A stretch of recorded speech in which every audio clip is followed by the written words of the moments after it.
Bismillahirrahmanirrahim. Assalamualaikum warahmatullahi wabarakatuh.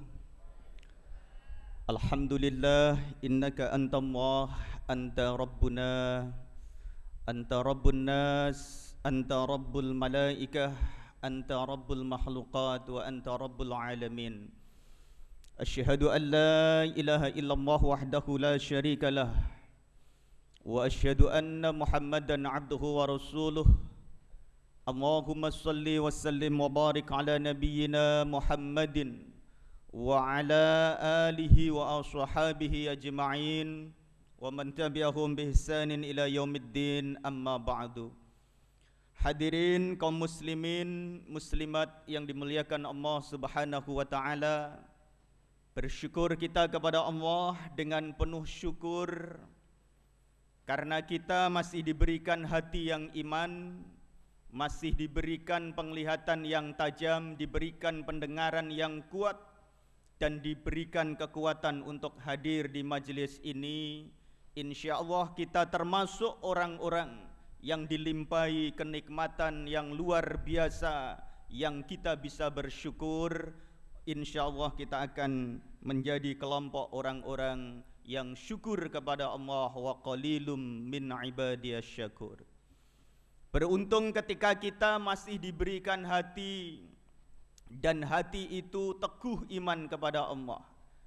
Beruntung ketika kita masih diberikan pendengaran yang untuk menyimak ayat-ayat Allah, tausiah.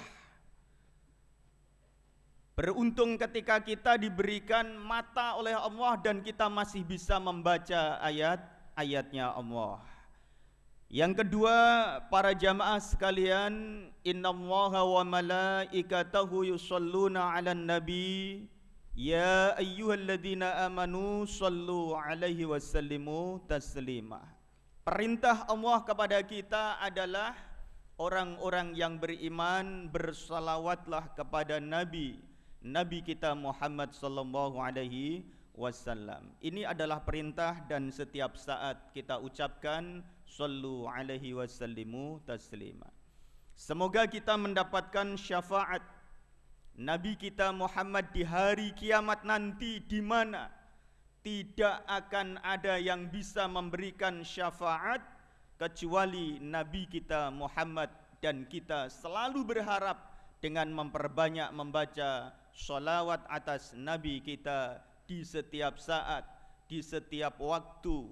Kita mendekatkan diri kepada Allah dengan membaca sholawat atas Nabi kita Muhammad. Jamaah yang dimuliakan Allah Subhanahu wa taala, kajian ini berjudul membangun imunitas. Imunitas ini diambil dari kata yang sangat sering digunakan dalam istilah kesehatan. Imunitas artinya adalah daya tahan. Kalau orang ini punya imunitas yang kuat, berarti dia punya daya tahan yang sangat kuat pada dirinya. Kalau imunitas dirinya, tubuhnya, fisiknya mereka bagus, maka penyakit-penyakit akan mental ketika mendekat pada diri kita. Awake sehat, badane sehat, pikirannya sehat, maka orang ini akan terbangun kekuatan diri yang itu disebut daya tahan yang kuat. Wong loro niku perkorone perkara lemah, tidak kuat. Kalau fisiknya kuat, jiwanya kuat, insya Allah penyakit-penyakit itu tidak akan menghampiri kita. Yang kedua, kata kuncinya dalam judul ini adalah muhbitin. Menjadi pribadi yang muhbitin, yaitu pribadi yang taat, pribadi yang patuh, yang teguh kepada Allah Subhanahu wa taala. Ini yang akan kita kaji bersama. Kenapa kesabaran ini penting untuk membangun pribadi yang patuh, yang muhbitin. Jamaah yang dimuliakan Allah Subhanahu wa taala, karena di dalam diri kita ini ada dua titik, dua dimensi. Yang pertama adalah dimensi ilahiyah, yang kedua adalah dimensi insaniyah. Dimensi ilahiyah itu adalah titik ketuhanan yang selalu membimbing jiwa kita, membimbing hati kita. Maka manusia semuanya punya qalbun nuraniyun, punya hati yang disinari oleh cahaya ketuhanan, dan itu ada pada setiap diri kita. Kalau kita bisa mempertahankan qalbun nuraniyun, hati kita selalu bersinar, maka badan kita, pikiran kita, raga kita itu akan selalu menuju pada istiqamah, menuju kepada jalan yang benar karena dibimbing oleh hati yang disinari dengan sinar ketuhanan. Dan inilah yang disebut dengan dimensi ilahiyah, dimensi ketuhanan kita. Semua punya. Saat kita melakukan kemaksiatan, saat kita melakukan kesalahan, ada satu titik yang selalu tidak bisa berbohong, yang disebut dengan hati nurani. Dan inilah memang dititahkan oleh Allah kepada semua manusia. Yang kedua adalah dimensi insaniyah, yaitu titik kemanusiaan yang ketika kita selalu mengikuti titik ini, maka yang muncul adalah jiwa kemanusiaan kita, manusiawi. Yang namanya manusiawi berarti adalah dengan nafsu. Yang namanya manusiawi sedikit-sedikit juga ada di dalamnya hayawaniyah. Karena nafsu itu kemudian mendorong kita juga untuk memiliki jiwa hayawaniyah.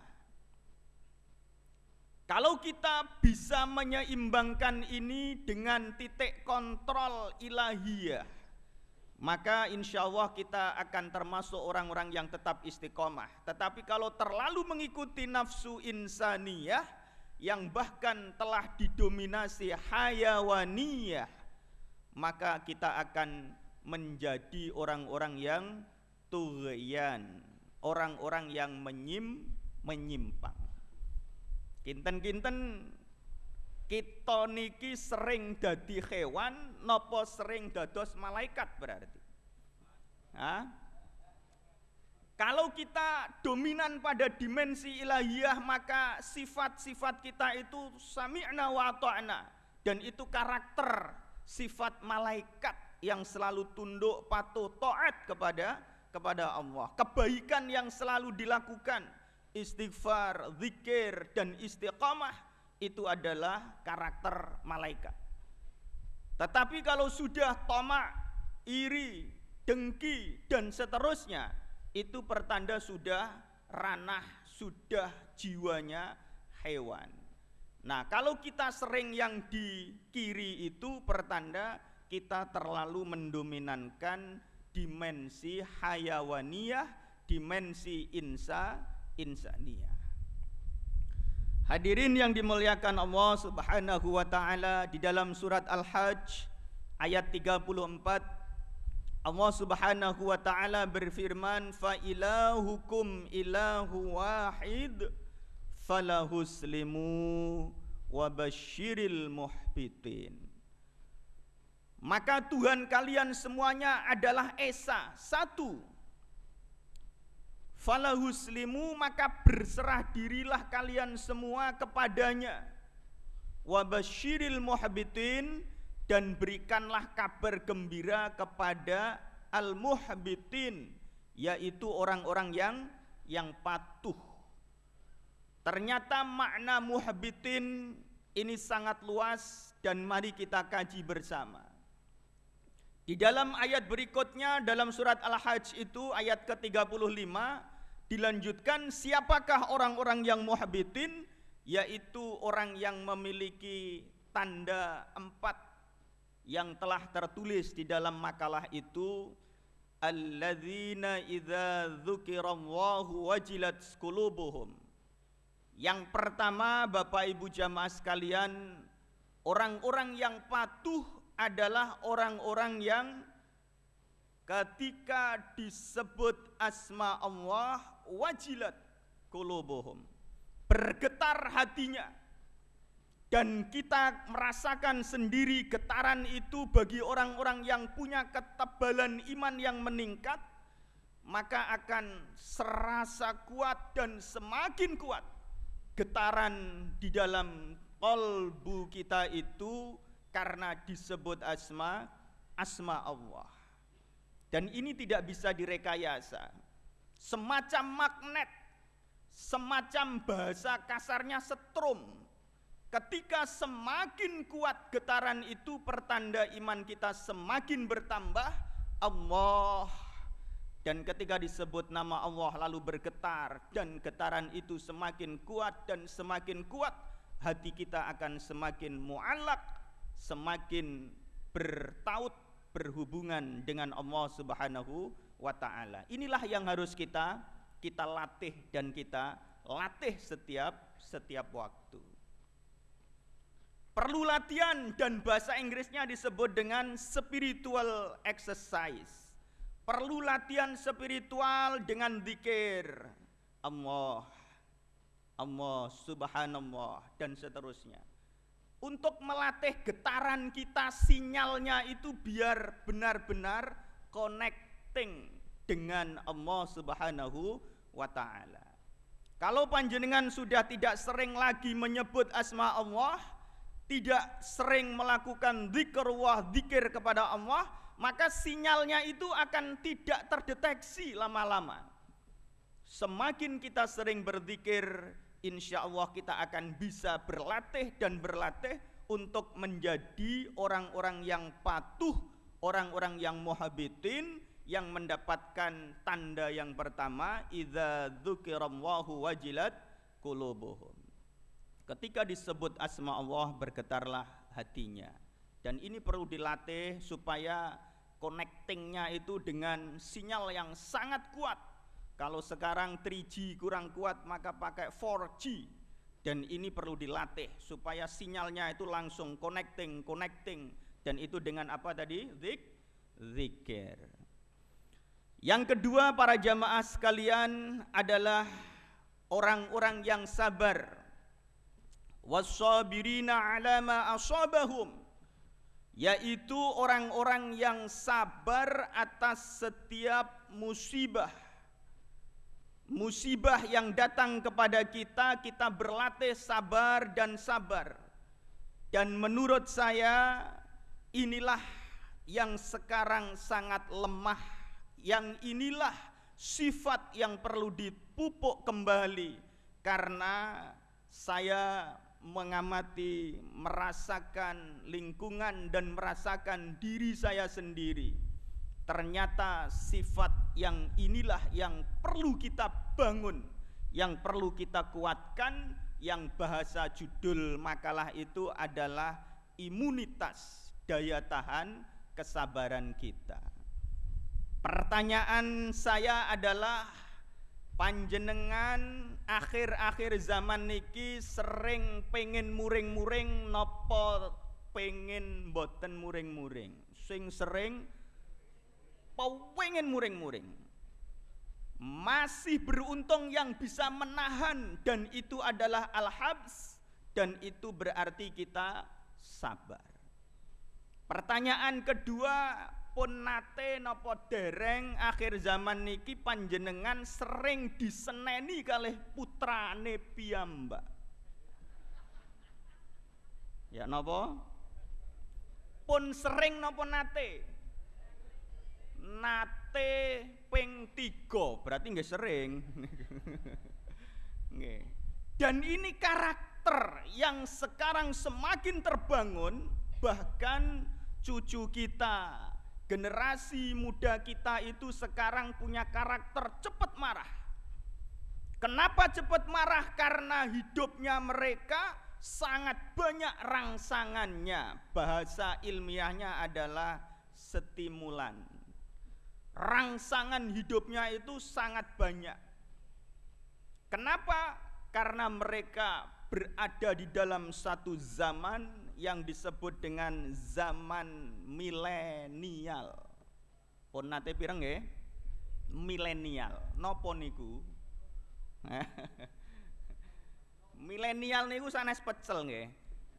Milenial niku adalah zaman di mana zaman itu mulai terhubung dengan internet. Di Indonesia mulai terhubung internet itu tahun 1995 mulai terhubung dengan internet. Oleh karena itu anak-anak kita yang lahir pada tahun 95 sampai sekarang itu disebutlah generasi milenial. Generasi yang terlahir dengan terhubung internet. Paham kinten-kinten? Kuliah Teknologi Informasi, Fakultas Ilmu Sosial dan Politik FISIP. Ya, setisip nggih. Ya, ini adalah generasi milenial yang juga disebut dengan generasi Z. Jadi istilah lainnya adalah generasi milenial atau generasi Z. Supaya jelas ini. Ada sebutannya milenial, ada sebutan generasi Z. Ada sebelumnya disebut generasi X. Generasi X itu yang lahir sebelum dia ada internet.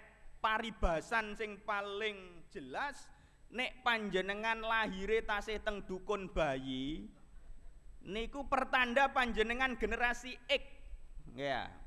Nek lahire pun teng rumah sakit pakai inkubator, sebelum lahir sudah di USG, lanang apa wedok. Nah, itu berarti sebelum lahir sudah terkoneksi internet.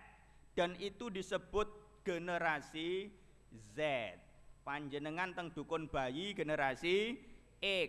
Yang di rumah sakit atau di bidan itu sudah generasi Z, disebutlah kaum milenial. Lah dereng lahir mawon pun dirangsang stimulan, lahir jebret langsung dikasih handphone, mainan gamenya 10 dan luar biasa sibuknya. Maka anak-anak sekarang itu sulitlah untuk berkonsentrasi dalam waktu yang cukup lama. Guru-guru saniki bingung sedaya. Napa? Dijelasno setengah jam niku pun mencolot, ngobrol sakarepe dhewe. Kenapa? Karena mereka sulit berkonsentrasi. Kenapa sulit berkonsentrasi? Karena rangsangan di sekitar mereka sangat banyak. Baru melihat TV, ada telepon berdering. Baru tidur sedikit, klunding, handphonenya berbunyi. Akhirnya dia tidak bisa berkonsentrasi. Kalau orang sudah tidak punya daya konsentrasi yang kuat, mampukah mereka menahan diri? Jawabannya adalah sulit. Hadirin yang dimuliakan Allah Subhanahu wa taala, was-sabirina 'ala ma asabahum. Imunitas kesabaran kita memang perlu dikuatkan. Karena ini sifat yang semakin tereduksi, yang semakin lemah pada diri kita, mari kita kuatkan. Yang perlu kita bangun pertama adalah as-sabru, sabar alal musibah, yaitu sabar atas setiap musibah. Bayangkan terbang baru 15 menit kemudian pesawatnya meledak dan lalu masuk ke laut seperti itu. Ada yang baru saja menikah, ada yang baru 1 tahun diterima PNS. Tetangga saya di Sukodono, Sidoarjo, yang pertama kali diidentifikasi dan ditemukan jenazahnya, tetangga saya Sidoarjo. Bayangkan seperti itu guncangan keluarganya seperti apa, dan itu namanya adalah membangun kesabaran pada musibah. As-sabru alal musibah. Ini adalah tingkatan sabar yang paling rendah. Kalau ada musibah dan kita bisa sabar, itu adalah sabar level 1, sabar paling rendah.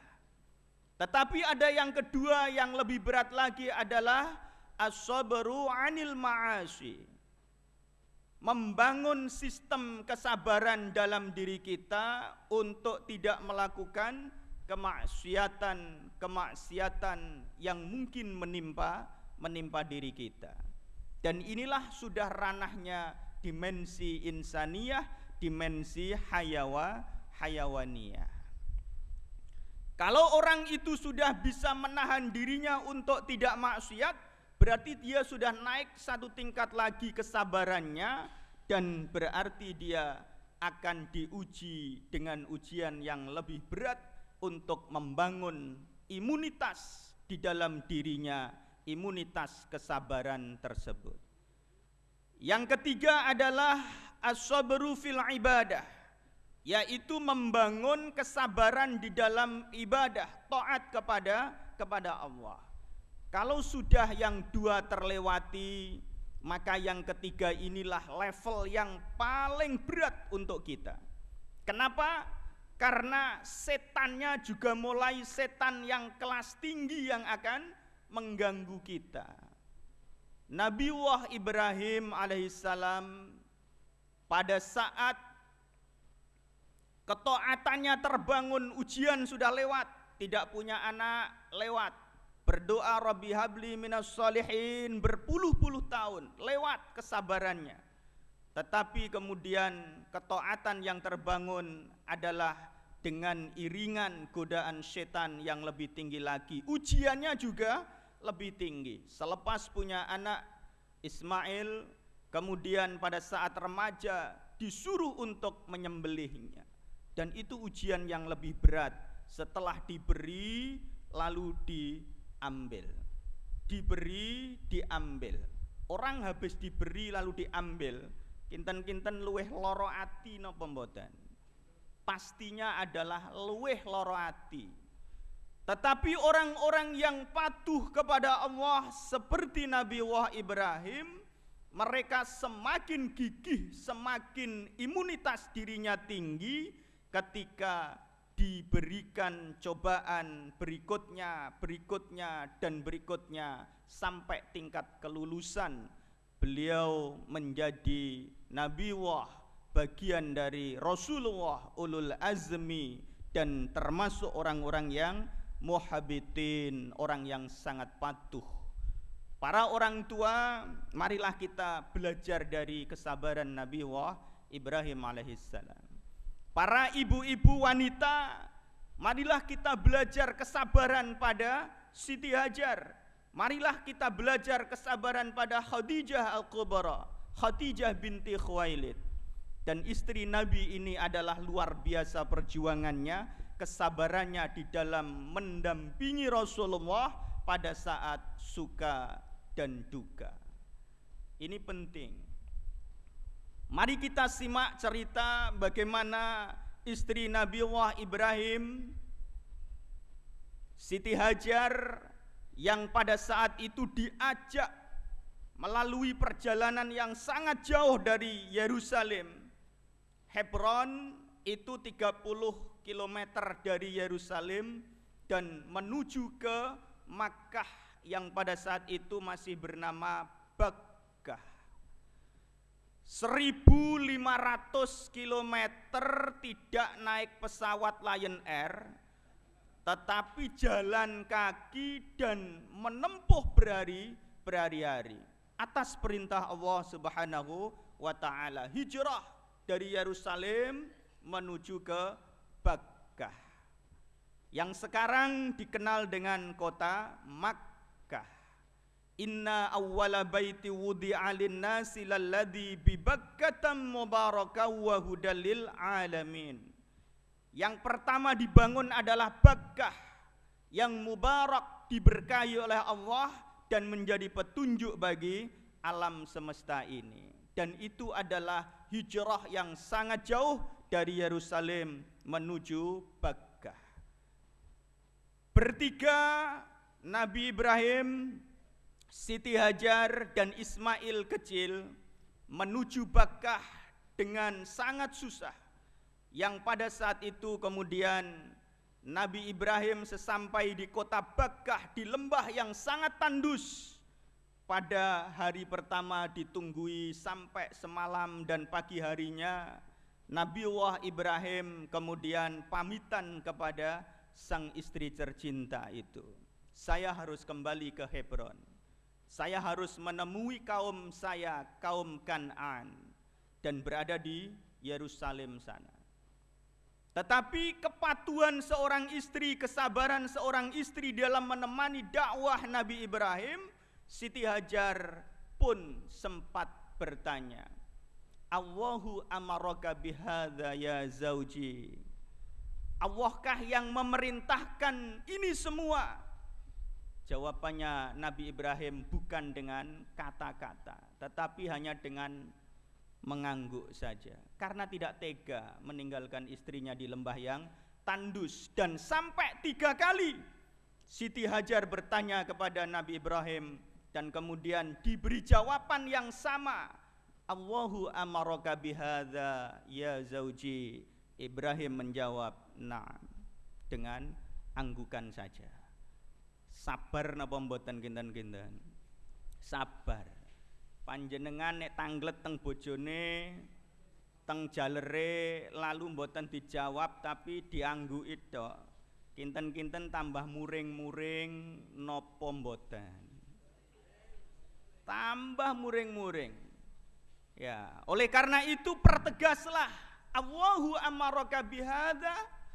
Allahkah yang memerintahkan ini semua? Nek jalere panjenengan badhe tindak pundi panjenengan tangleti mawon. Apakah ini Allah yang memerintahkan?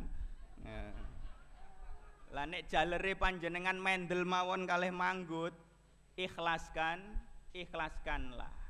Ya. Itu adalah satu sifat yang luar biasa yang dimiliki oleh Siti Hajar, dan pada saat itu diuji oleh Allah dengan putranya yang sangat-sangat belum dewasa, masih kecil.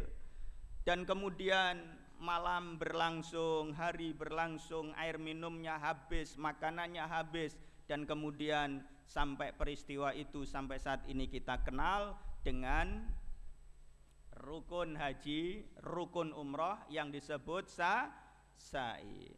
Lari antara Safa Marwah sampai 3 kali dan total 7 kali, dan itu sampai sekarang menjadi syariat umat Nabi kita Muhammad sallallahu alaihi wasallam sebagai rukun haji dan juga rukun umrah. Hadirin yang dimuliakan Allah Subhanahu wa taala, yang anak-anak muda, marilah kita belajar dari kesabaran Nabi Ismail, pemuda yang sangat tangguh di dalam setiap menghadapi ujian. Dan itu perlu kita tanamkan, perlu kita didikkan kepada anak-anak kita, bahwa ketangguhan Ismail adalah iktibar, pelajaran yang penting untuk sabar. Supaya apa? Supaya imunitas, ketahanan sabar anak-anak kita pun terbangun. Panjenengan niki pun ketinggal sabar, musibah sabar, ibadah sabar. Ketingale sing dereng saged sabar niki adalah sabar ndang pengen sugih. Leres napa mboten? Kok wajahe ketoke ngoten. Nggih. Mboten saged sabar pengen ndang sugih, setunggal niku mawon. Dan ini adalah penyakit hati akhir zaman yang luar biasa. Kalau dituruti maka hayawaniyah yang akan muncul, rakusnya, tomaknya, korupsinya, dan seterusnya. Malang Raya, wali kota, bupati, Batu, kabupaten, kota, DPR, semuanya diangkut oleh KPK. Dan itu pertanda mereka tidak sabar dan pengen sugih. Panjenengan pengen niru napa mboten?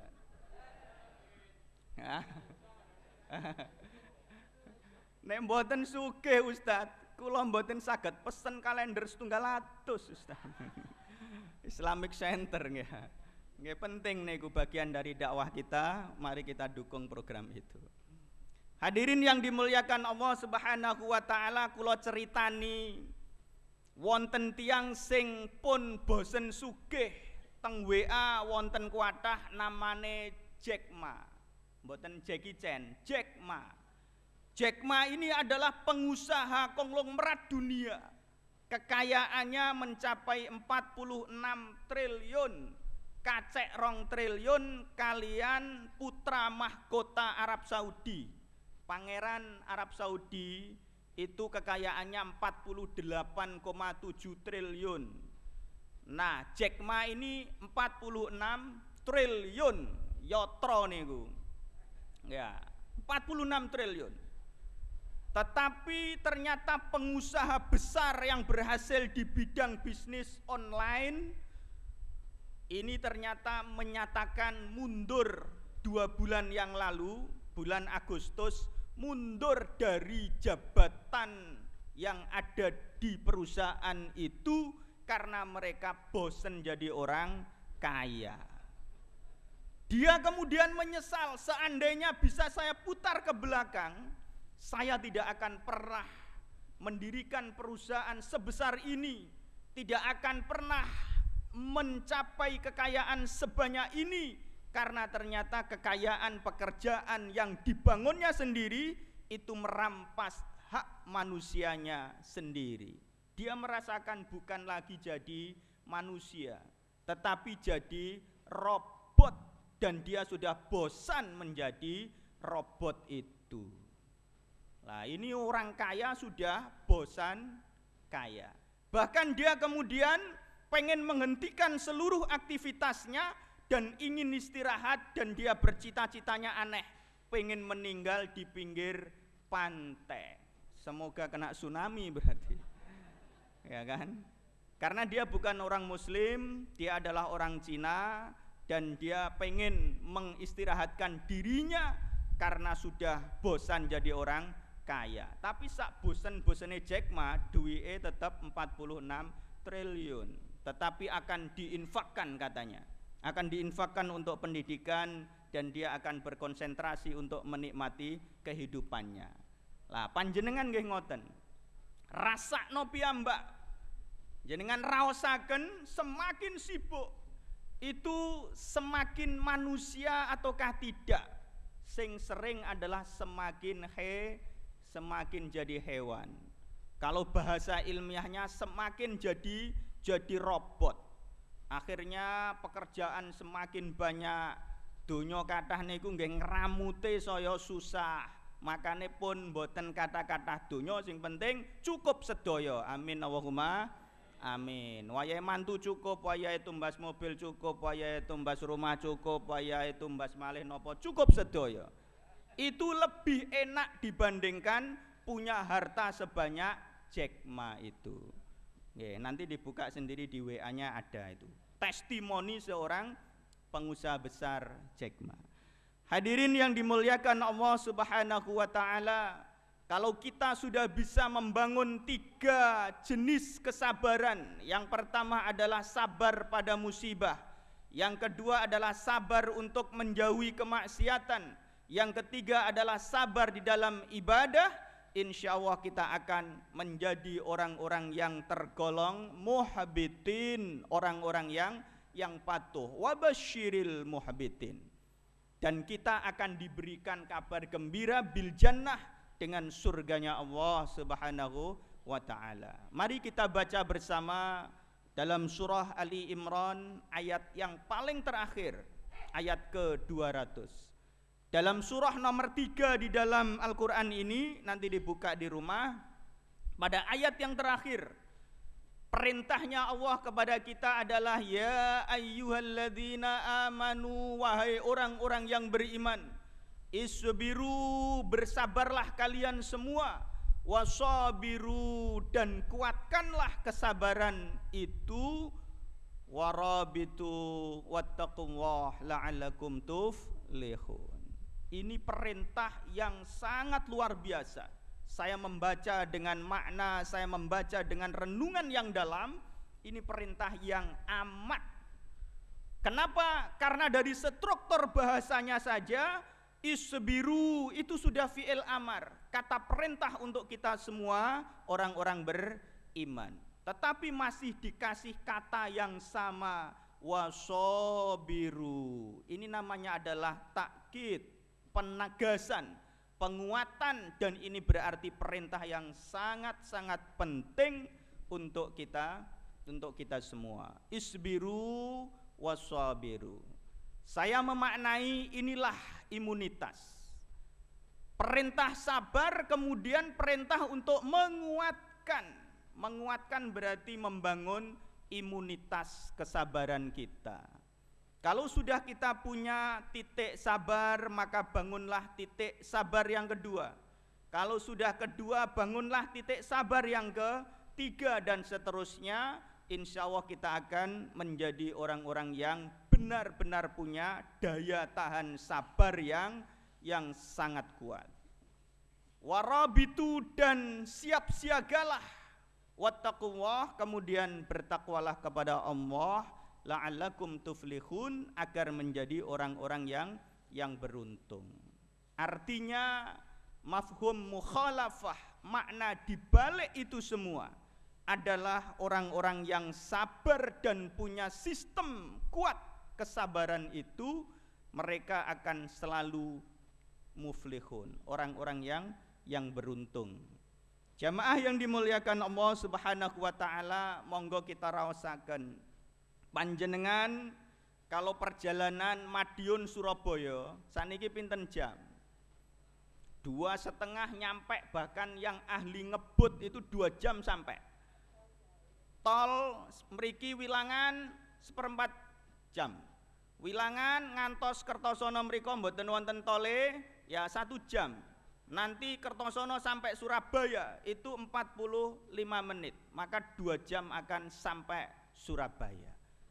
Tol niku dibangun akan semakin merangsang menguji kesabaran kita. Kinten-kinten panjenengan nek 2 jam sampai Surabaya, menikmati napa mboten perjalanan? Mboten menikmati. Nah, ternyata pemerintah kita pun sekarang memang membangun dan sekaligus menguji kesabaran kita dalam berkendara. Maka ambillah lajur kiri dan nikmatilah mobil kita.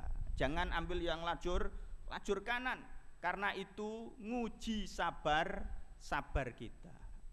Berarti orang yang tergesa-gesa itu kebalikan orang yang sabar, dan orang yang sabar akan beruntung, orang yang tidak sabar akan buntung. Nah, ini rumusnya. Prinsipnya adalah semakin kita tidak sabar, rasa hidup ini akan semakin tidak nikmat. Nek panjenengan perjalanan grusa-grusu nggih mboten nikmat.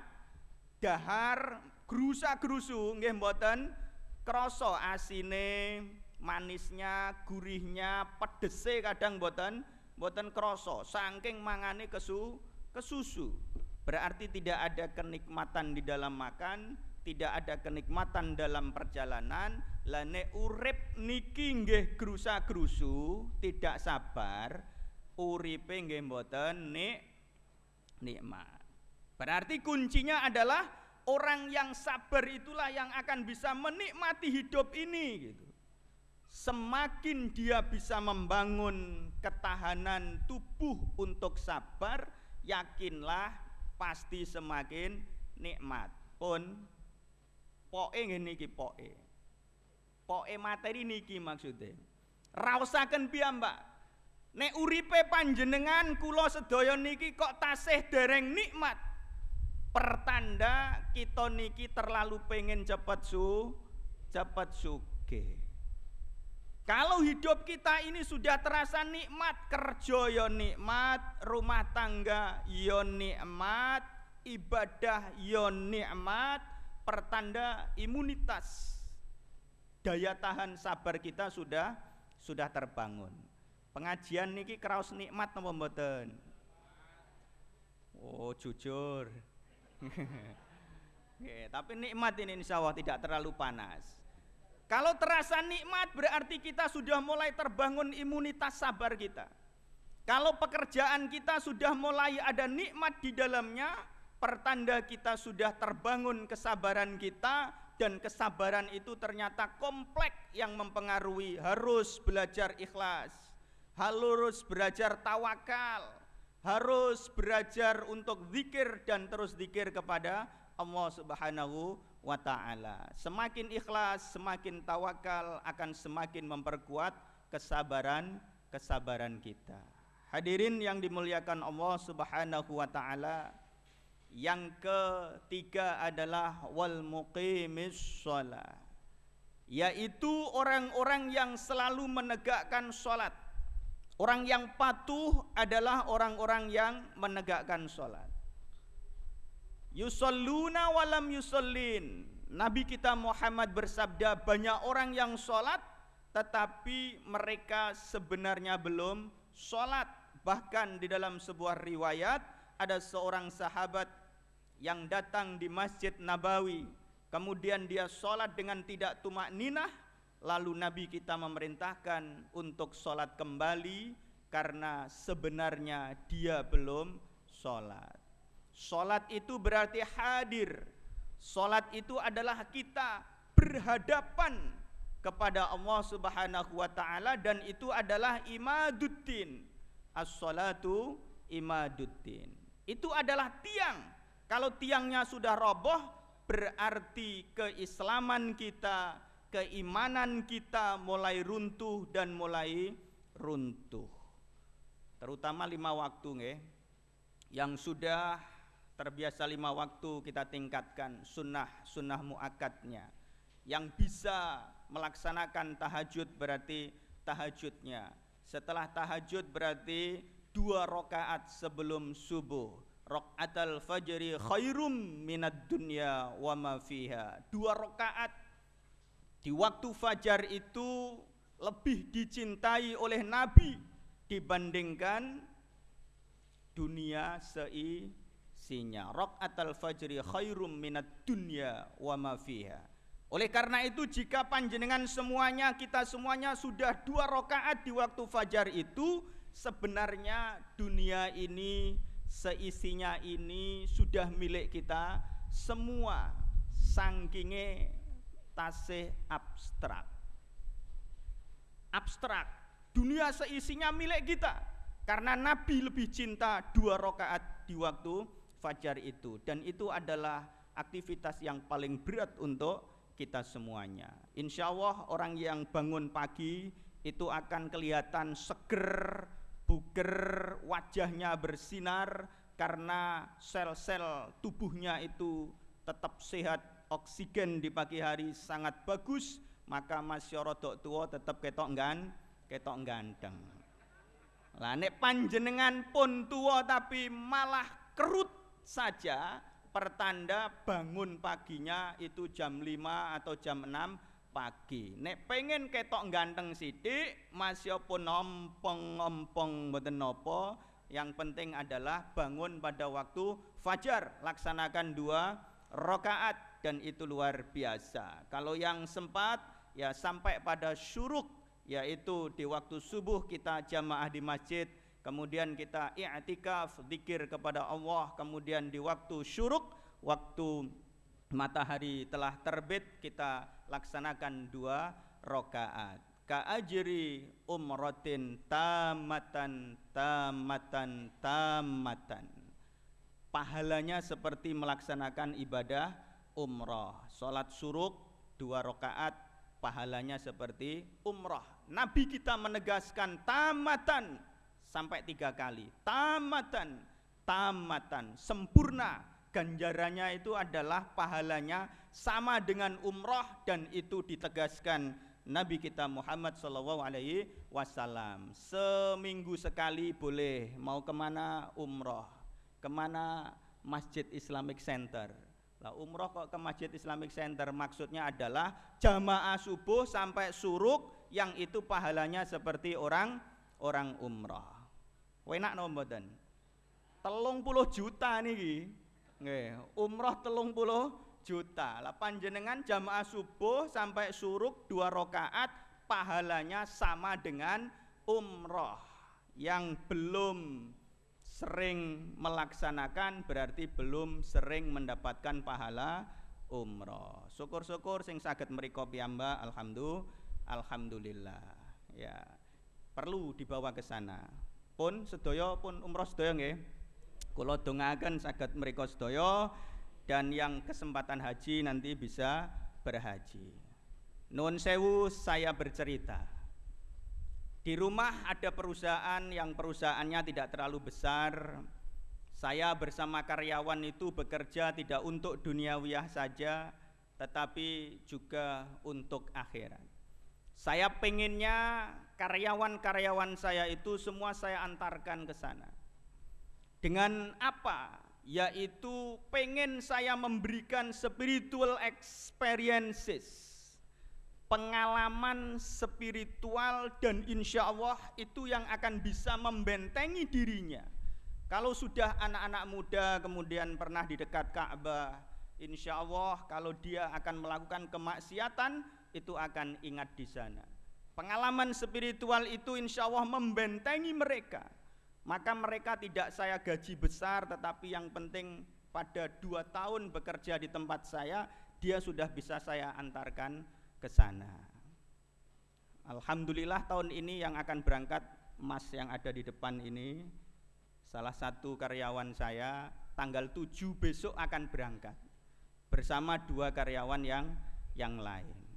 Tetapi karena anak muda ini pengen berbakti kepada orang tuanya, ternyata meminta kepada saya, Pak, saya mungkin masih ada kesempatan, bolehkah umrohnya ini saya berikan ke ibu saya? Menangis saya, istri saya menangis. Kemudian ibunya pun menangis karena anak muda yang masih berpikir untuk orang tuanya.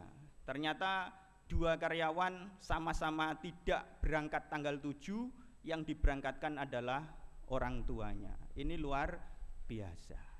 Yang 2 tahun lalu karyawannya yang berangkat. Hadirin yang dimuliakan Allah Subhanahu wa taala, yang terakhir kali adalah apa itu? Wasabirina ala ma asabahum wa muqimis shalah wa mimma razaqnahum yunfikun. Ini yang agak berat. Wa mimma razaqnahum yunfikun. Biasanya kita ini kalau masih susah itu selalu berkeluh kesah. Innal insana khuliqa halu'a idza masyahu syarru jazua. Ketika dikasih kesusahan itu kita berkeluh kesah. Wa idza masyahul khairu manu'a. Tetapi sebaliknya, ketika diberikan kenikmatan, anugerah yang luar biasa, kita berpaling dari Allah. Ini sifat kebanyakan manusia. Tetapi orang-orang yang patuh tidak. Wa mimma razaqnahum yunfikun, melarat ya sedekah, sugih ya sedekah, melarat ya infak, sugih ya infak, melarat mboten zakat soalnya dereng mampu nisabe, sugih nggih zakat. Ini adalah karakter orang-orang muhbitin. Sedekah niku tidak pakai nisab, infak itu tidak pakai nisab, kalau zakat baru pakai nisab. Berarti zakat niku wajibe wong sugih sing cukup nisabe, nek sedekah infak itu semua kita bisa melakukannya, dan itu diperintah wa mimma razaqnahum yunfikun. Maka ayat ini bukan wa mimma razaqnahum yuzakkikum, tidak, tetapi yunfikun, berinfak. Dan ini adalah penting, perlu kita latihkan pada keluarga kita, pada anak kita, sifat ini biar muncul dan tumbuh sampai mereka terbiasa infak. Nek ga infak ada rasa yang kurang pada diri kita. Kalau sudah sampai pada tingkatan itu, nek ga infak rasa ada yang kurang, itu berarti sudah terbangun wa mimma razaqnahum yunfikun. Nabi Ayub alaihissalam, di akhir mimbar ini saya sampaikan, Nabi Ayub alaihissalam ketika diberikan jabatan yang tinggi, ketika diberikan ekonomi yang sangat melimpah, diberikan keluarga yang sangat harmonis, kemudian semua satu persatu diambil oleh Allah. Jabatannya hilang, hartanya hilang, keluarganya hilang, tinggal istrinya, dan kemudian istrinya juga di akhir-akhir tidak menjenguknya karena Nabi Ayub alaihissalam diberi ujian yang berat oleh Allah, penyakit yang menahun dan tidak bisa disembuhkan pada saat itu. Tetapi Nabi Ayub tetap saja berucap, alhamdulillah qad akhadta mimma razaqtani. Syukur kepada Allah, telah engkau ambil apa yang telah engkau rezekikan kepadaku. Qad akhadta, sungguh telah engkau ambil mimma razaqtani, dari apa yang engkau rezekikan kepadaku. Inilah karakter orang yang punya imunitas sabar yang kuat, pada saat musibah datang pun masih bisa berucap alhamdulillah. Kata yang rojak adalah inna lillah, hasbunallah wa ni'mal wakil, dan seterusnya. La haula wala quwwata illa billah. Sering kita melihat status teman-teman, kalau sudah ada la haula wala quwwata illa billah, pertanda dia sedang musibah. Apalagi kalau ada status upload inna lillahi wa inna ilaihi rajiun, itu orang meninggal, padahal bukan. Jadi setiap musibah itu kita bisa mengucapkan inna lillahi wa inna ilaihi rajiun. Tetapi kalau panjenengan di WA langsung dibuka status awal inna lillahi, pertanyaannya apa? Siapa yang meninggal? Ini salah kaprah ini namanya. Jadi innalillah dianggap sebagai kata untuk orang meninggal, padahal setiap kita diberikan musibah, ujian, kita pun bisa mengembalikan kepada Allah, kita tawakal kepada Allah. Wa may yatawakkal 'ala Allah yaj'al lahu makhraja. Insyaallah dengan kepasrahan kita, kita akan diberikan jalan yang mudah dimudahkan oleh Allah. Yakinlah dengan itu, hadirin yang dimuliakan Allah. Marilah kita ambil inti dari majelis ta'lim ini, bahwa kesabaran itu perlu dikuatkan, tidak hanya dicari sabarnya, tapi isbiru wasobiru, bersabarlah, dan perintah Allah nopo, kuatkanlah kesabaran. Dengan cara apa menguatkan? Membangun keikhlasan, membangun tawakal kepada Allah, dan itu akan membangun imunitas daya sabar kita yang semakin kuat. Semoga di akhir zaman ini kita masih menjadi orang-orang yang sabarnya kuat, ibadahnya kuat, sholatnya kuat, infaknya kuat, dan menjadi orang-orang yang muhbitin, orang-orang yang benar-benar patuh kepada Allah Subhanahu wa ta'ala. Mari kita tautkan doa. Iringan doa ini semoga menghantarkan kita semakin dekat kepada Allah Subhanahu wa ta'ala, diijabahi semua permohonan kita. Du'a'u bil jamaah. Allahumma salli ala Muhammad walhamdulillahi rabbil alamin.